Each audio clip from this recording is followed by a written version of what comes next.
In addition to those that lost their lives here on Tuesday, there are said to be 15 people still in hospital, some of those in critical condition, and at least 7 people have so far been pulled from the rubble. But according to the Genoa chief prosecutor, upwards of 20 people could still be buried underneath. However, search and rescue crews say that they can no longer hear cries for help and that it is very unlikely that anyone will be found alive. Meanwhile, 630 people have been evacuated from this area as concerns that the remaining structure of the bridge could collapse even further.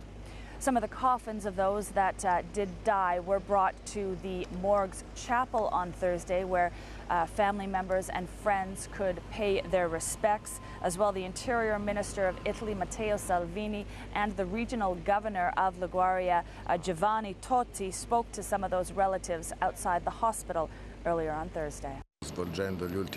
They're doing the last recognitions of the bodies that have been identified. We are still working under the bridge to try to find people who are still under the rubble.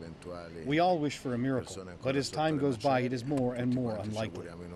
We pass condolences by the institutions to the relatives of the victims here at the morgue. It is still unclear as to the actual cause of the collapse. An independent investigation is currently underway.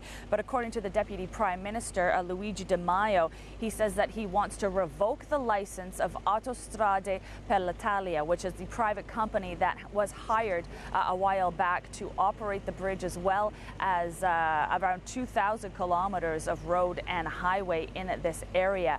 For its part, Autostrade says that it has performed regular and thorough checks and maintenance repairs of the bridge and do not believe that they have any fault in this particular matter, but will hold an extraordinary board meeting early this week to discuss the issue. And as I mentioned, a private investigation is underway currently as to the potential cause of the collapse on Tuesday morning.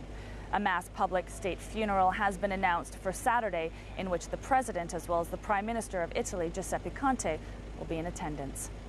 Natalie Carney for CGTN in Genoa, Italy.